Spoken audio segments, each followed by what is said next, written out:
Welcome to Real Estate Innovators Radio, featuring industry influencers and trendsetters, sharing proven strategies to help you build a better business today. And here is your host, Keith Doherty. Hello and welcome to this episode of our show. This is your host, Keith Doherty.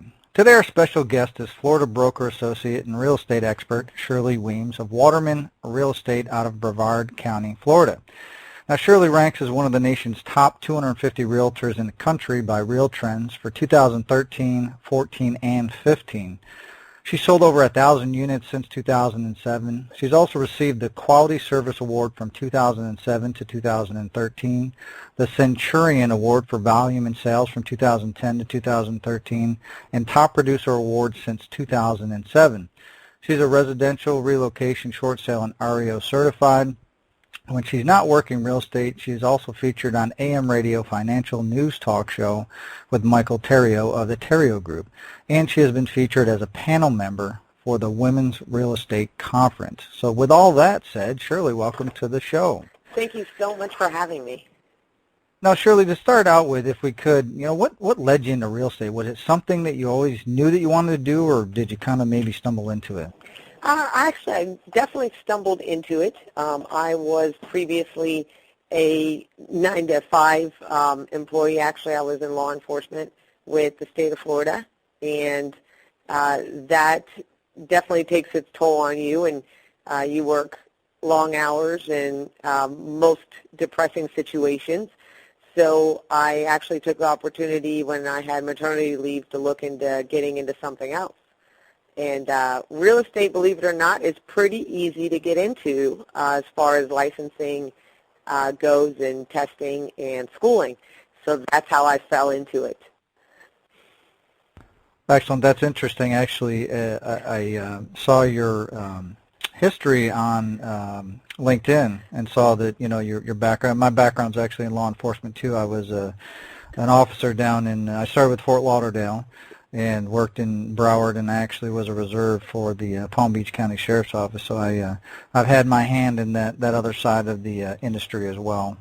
Yes, and kind of funny story, I guess, but as upsetting and depressing at times as that business is, I thought that real estate would be the opposite, but lucky me, I ended up coming into real estate right when the market started falling.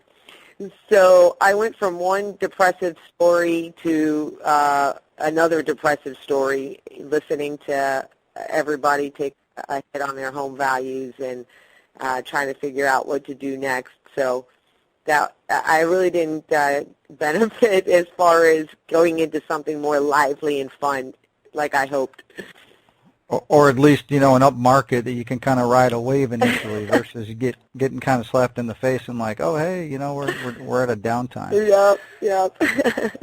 So what kind of, personal attributes or traits or qualities do you think have most contributed to your success, and how do you think you've developed those?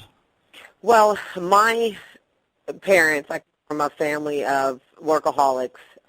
My parents, their parents before them, stopping isn't even an option. So that, along with my own hyperness, I guess is the best way to put it, is a very good match. It's never enough for me. I don't know when to really quit, and that's what I was always noticing in real life. When you're on the same level as the folks beside you, everybody's making the same amount of money, everybody's getting the same amount of work to do. Those who are better and faster and more efficient just get more work. The pay doesn't go up, the bonus isn't offered, the time you spend at work doesn't go down. You just get more to fill your time, and you end up doing more work than the person beside you making the same amount of money, and not really benefiting from your efficiency and your productivity. So I think that a commission-based job was right up my alley based on family and background and own personality traits. Yeah, absolutely. I definitely I agree with you there because it seems like you said you're rewarded for being efficient and effective with, oh great, here take this stack of and work on this for, or here take another case to deal with. So it's definitely where you're thinking, hey, I got all my stuff done, I met my responsibility. So actually you're probably making less money than the other person because you're doing twice the workload. Correct. Yeah, very, very frustrating. So what, obviously you've built success and you've had success in other careers as well as you've built it up in real estate, but what are some of the major adversities and maybe trials that you've had to overcome to kind of achieve the success that you've had? Heartbreak is for sure something that you have to be able to deal with. Being able to juggle your family is just huge. A lot of people that get into real estate don't realize that if your spouse doesn't support you, if your children don't support you, if the people around you don't support you, then that is not going to help you be successful by any means. Learning to be able to deal with spending time with people who months and months of phone calls, conversations, et cetera, and it leads to nothing. They end up possibly not pursuing that avenue, possibly using another real estate agent. It's something that you have to learn to deal with very, very quickly, or it's going to take a huge toll.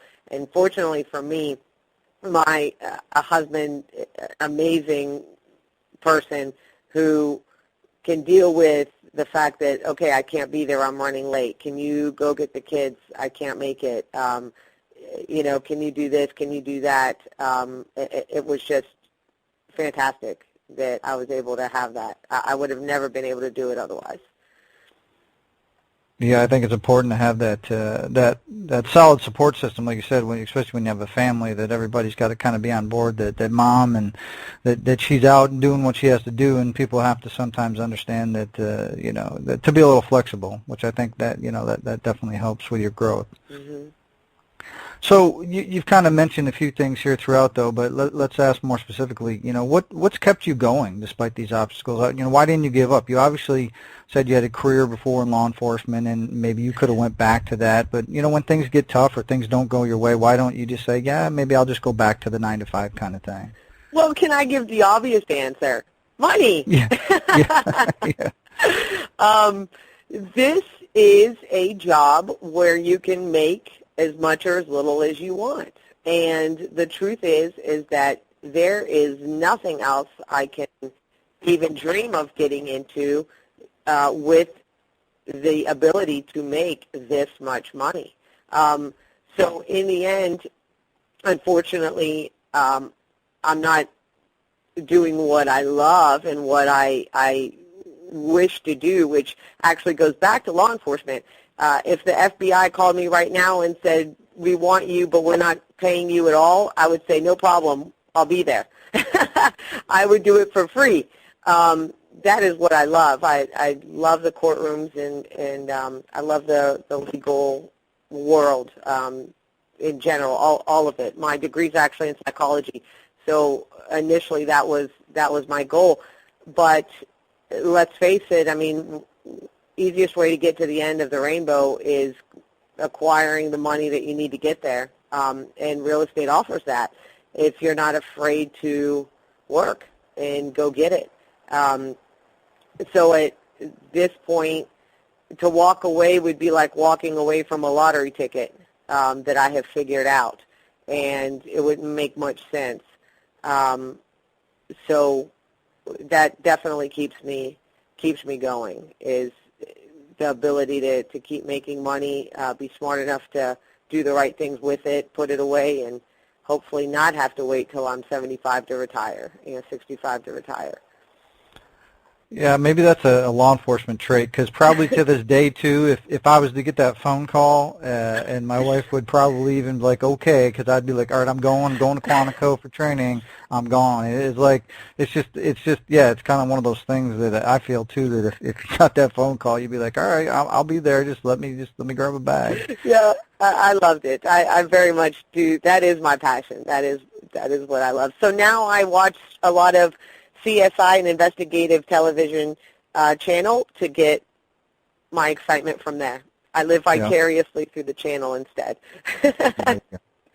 So kind of looking forward, I guess, what do you kind of see the vision for your career, say, over the next 5 years? Where do you see things going? Honestly, my plan is to hopefully retire. I have been really, really fortunate in what seems to have been a bad time to start was actually a blessing. Because I started when I did, I was smart enough to go where the market was going, which led me into the foreclosure and the short sales, which then led me into meeting some very powerful, wise investors who have been doing this for 30 years, and their fathers were doing it for 30 years before them. And there's a very, very small handful of people who are true investors. And I got very, very lucky to meet 3 or 4 of them who actually took me under their wing and taught me more about real estate than just being a realtor. They taught me the investment side of it, being able to allocate money, knowing how to deal with rentals and funding and hard money and, financing, just all these things that I've been able to learn and use. So right now I'm hoping to actually scale back in the next 5 years from the general real estate side and go into more of the investing side. I do run my own office. We have roughly 14 agents in my branch. So I really like training, and I really like watching other people that I train grow.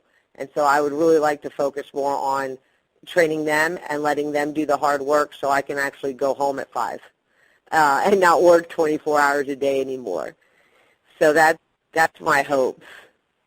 Excellent. Yeah, that definitely sounds great. And it's always nice to make that connection, like you said, with someone that kind of expanded your horizons and helped you grow as a person. Mm-hmm. And it sounds like you want to kind of pay that forward too, where you want to train new agents and train agents to have success, so that it's not just, hey, I got my license, I'm rich now, I can sell real estate type thing. Correct. And I've always loved training, and I've always been a inter-office trainer. But a lot of times I'm so busy that I can't really be there. And I would like to scale back and actually be there. Absolutely. So you kind of say you're going to scale back, but you may be looking to build up, one side of your business. So what do you feel the best way that you can market yourself so that you can, continually grow that side of your business? Right now, when it comes to the area that I live in, marketing is not something that I fortunately have to spend a lot of money on or a lot of time on. I don't have a huge competition. There are a great deal of realtors in the area, but only a handful in our entire county that are full-time, high-producing volume agents. And so I've become pretty known, which is nice because my referral business and the folks that know me know how I operate and how we get the job done. I think right now all the signs around town that I have is really my number one marketing skill, being able to just continue to get listings, to be able to continue to put those signs up in people's yards. In the end, I'm here for everybody, whether I even have agents from other companies who call me instead of their own brokers to get advice. And I love that. I mean, nothing makes me happier than that. And no amount of money in the world says more, than just somebody calling me from a totally different company, asking me because they know that I can help them. So that's really, I think, all the marketing at this point that I need, and I'm going to keep flourishing on that and keep being there for people who call me and my clients and colleagues. So it sounds like maybe real estate coaching might be in the works down the road for you. Yeah. Then you have to travel, and that goes back to 24 hours a day worth of work. Well, not necessarily. Not if you set it up right. And this is we do a lot of this with my company. We do a lot of digital training. Oh, that'd so be you great. set up you set up like a training course, and then you could basically put together a whole system. And it's not necessarily one-on-one coaching, but it's basically relaying all that knowledge, the gold nuggets that you've acquired throughout the years, and packaging that up in like a digital product that people could log in and utilize so that they could get that same benefit as working with you, but not that you'd have to have one-on-one and you're flying all over the country trying to help everybody. That would be fun. I would love to Yeah. get into something like that. Yeah, Because I always like to learn, and I always like to grow, and I think that's even with as many deals as I've done, every deal I learn something new. It's amazing. Something new always pops up on every deal that I didn't see coming, and that is a lot of fun for me. At the same time, I like getting into things that I've never done before. I'm getting more and more into commercial just because I want to learn about it. I don't want to stop learning. It gets boring if you stop learning. So that's part of what I like getting into now as well, is just learning more and more and more. So I would love to get into something like that because I've never done it. So that would be fun for me. No, it sounds like it seems like you have the right personality too, because you're really passionate about it. Even though you say, yeah, it's not my core passion, but when you get talking about it, you can tell and hearing your voice that this stuff it means a lot to you, and it means a lot to you to know what you're doing and to try new things and be able to teach people things as well. Yes. Yes. So I think, and you kind of mentioned this throughout, even in the beginning as we got started, and I think general perception, even from maybe me as being outside of real estate, it seems like that people assume that, oh, hey, I'll go, do a little bit of training, I'll go take this test, and now I have this license, and now I'm going to be rich as soon as I wake up from my pillow tomorrow. So what's the biggest misconception or myth that people have about working with a real estate agent? Well, from the public's point of view, they think we're all the same. And that is, I guess, one of my biggest frustrations about real estate is this is the one position that I've ever had where my resume really doesn't impress anybody. I have rarely gotten a phone call from a person who did not know me, a client who did not know me in some shape or form that said to me, I looked up your resume and it is impressive and I want the best to be on my team and work for me. Real estate is the one profession that seems to go a lot more on who do you know. And that is frustrating to me because I do well and I want to be rewarded for doing well, not just with money and with a prize, but with people actually seeing that and seeing that there's a difference. When you try to find an attorney, you look to see who the best one is, who's won the most cases. When you get ready to go to a surgeon, you want to go to the one who's done the most cases, who's familiar with your specific ailment. And in real estate, it doesn't seem to matter. If you have a real estate license and you're a friend of a friend of a friend who might have not sold a home within the last 12 months, makes no difference to the public. They're going to use that person because it's a friend of a friend of a friend. And that, to me, is something that I wish the public really understood and knew the difference between us. There's a reason that there's a difference between us.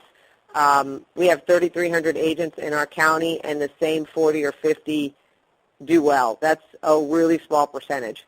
And out of 3,300 agents, 1,700 of them last year did not even sell one home. So the public doesn't know this. They just think that we're all the same. And I wish there was a way to get that message across. It's no different than getting in a plane with a pilot who hasn't flown in 2 years. I'm not getting on that plane. But unfortunately, you don't know that, like you said. A lot of people. But you can do a little research, at least on an agent. But unfortunately, that pilot, you're just at the mercy of. You don't even know. Oh, they just got upgraded to the main pilot yesterday. They had never flown. It's like, okay, I think I'll just wait. So. That's right. So this is kind of a hypothetical question that we have. If you were to get a call, let's say from a family member in another state, and they're like, "Hey, Shirley, say they're up north. We're sick of the weather. We're selling a house and coming to Florida, and they want to sell. What advice would you give them about selecting an agent that could best serve their needs? Kind of how you help your people. What kind of things would you tell them to look for to pick the best possible agent for them? Okay. Well, here's the funny thing. If you are a buyer looking for an agent, I would tell you to go find someone who is fairly new, but with a trainer or with a broker who has a strong resume. The reason I say fairly new on the buyer side is because buyers need a lot of attention. They want to see properties. They have a lot of questions. They will call, and you need to be there to answer the phone. Somebody who is too busy or who is primarily a listing agent sometimes will have a hard time giving that person enough attention to make them feel warm and fuzzy. The truth is that you don't need that much attention, but they think they need that much attention.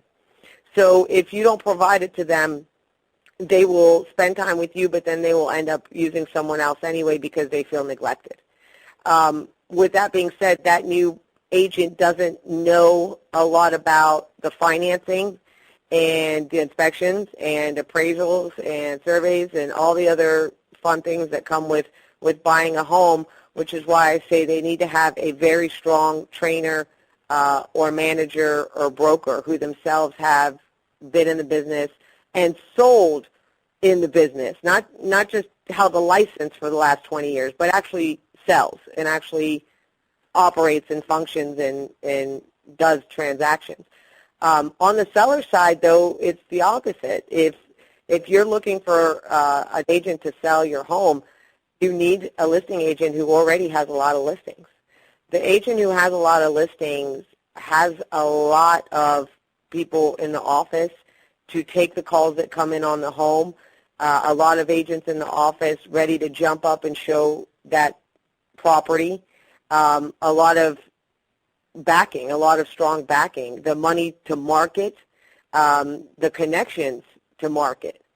If somebody only has one listing, 4 listings, 10 listings, chances are that person is not making a whole lot and doesn't have the connections that somebody with a lot of listings would have, which means they probably don't have the knowledge and the funds as well as the other agents in the office to help sell your property. Does that make sense? Yeah, absolutely. That makes total sense. And I was just, because you kind of alluded to it a little bit before that, sometimes it's a little frustrating that you get a buyer and then you show them all these houses and they spend all this time and then all of a sudden you turn around and they just pick somebody else. It's like there's no loyalty, and it just, even though you invested time and essentially what you're losing money on other potential deals, and then they turn around and like, oh yeah, well we just happened to see this house with Jane and we worked with her, and it's like, what? Correct. I invested all this in you. So, but versus somebody that's not as seasoned as you, that wouldn't have all this other going on, they need people. They have time. They don't have their schedule filled up, so I think that could be beneficial, absolutely. But like you said, with the right level of mentorship, with the right brokerage behind them, so that you're still getting a good quality transaction out of it. Correct. Because they do not teach you, believe it or not, in school really anything that you need to know when you actually come out into the real estate world. So VA financing, FHA financing, for instance, have requirements and regulations. The house has to be in a certain condition. New agents tend to not know these things, tend to take clients to houses that would never qualify for this type of financing, yet they're taking you there because they don't know any better. just things like that that you really need to learn once you get out here. It's not something that you're taught in school. So that office manager needs to go over what do you have, what is your client looking for, what are they financed with, and then give them a rundown of how to proceed. Excellent. So if somebody wants to learn more about you and what you have to offer, what's the best place for people to go? I would tell you to Facebook me is probably the best, honestly, the best place. My Facebook page, if you look up Weems Team Brevard, and the phone number attached to that is 321-900-9900. And because of my name, I'm rare internet Google search. So if just searching my name, you will definitely find me everywhere.